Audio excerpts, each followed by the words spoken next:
কি রেশন মানে গ্যাস কম দামে পায়, ফ্রিতে পায়? উনি যাতে হিন্দু হিন্দু দেখান, হিন্দুরা কি ফেসিলিটি পায়? আলাদা কোনো ফেসিলিটি তো পায় না। যা মুসলিম পায় তাই হিন্দু পায়।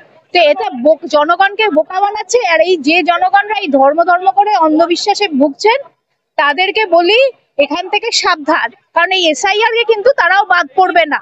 ভাবছে বিজেপি ভোট দিলে আমরা এসআইআর এর চক্রান্তে পড়বো না, এটা কিন্তু নয়।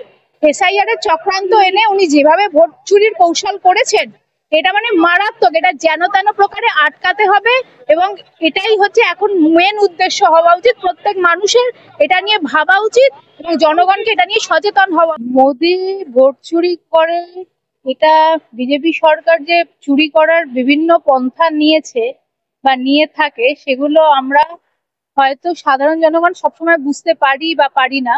কিন্তু এই মুহূর্তে যে বিশাল বড় একটা কৌশলে নেমেছে, সেটা হচ্ছে এসআইআর এনে। এসআইআর পদ্ধতিটা অ্যাকচুয়ালি এনআরসি এনআরসি যে প্রথমে এনেছিল, তার বিরোধী মানুষ রাস্তায় নেমেছিল। তো উনি তখন বুঝতে পেরেছিলেন যে এটা মানে হতে দেওয়া মানে এনআরসি আনলে জনগণ রাস্তায় নামবে এবং হতে দেবে না, তার গদি চলে যেতে পারে।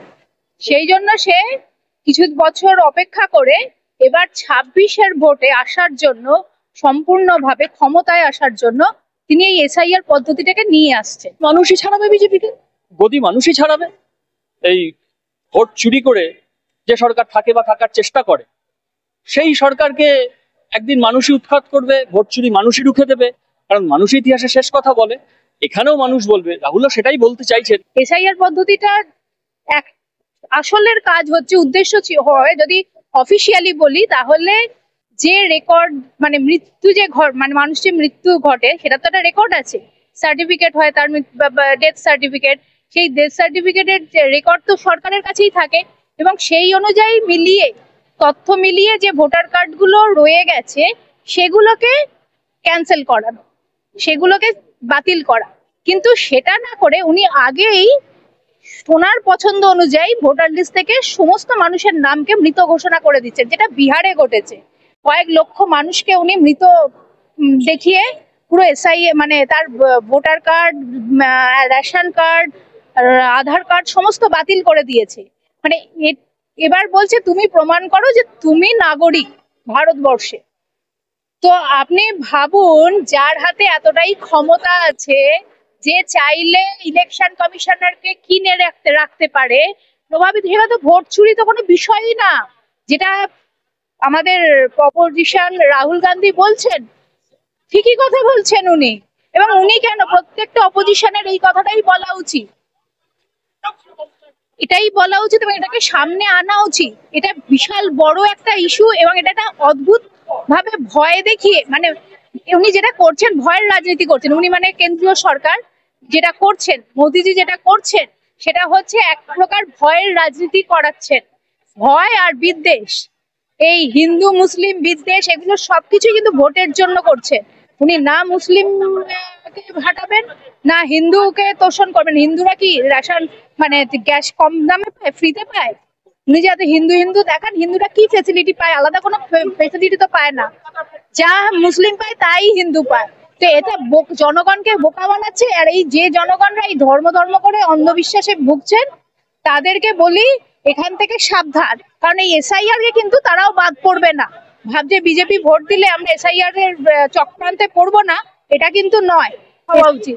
কারণ আমরা দেশের নাগরিক, জন্মগত সূত্রে পাওয়া, এটা আমাদের সংবিধান আমাদের এই রাইট দেয়। উনি সংবিধান বিরোধী কাজ করছেন এবং উনি ভোট চুরিটাকে একটা কৌশল প্রক্রিয়া, মানে এই এসআইআর এর প্রক্রিয়া দিয়ে কৌশল করে নিয়ে আসার করছে।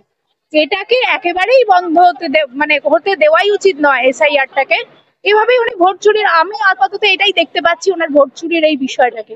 এসআইআর এর মধ্যে দিয়ে ভোট চুরি করার চক্রান্ত, একদম একদম।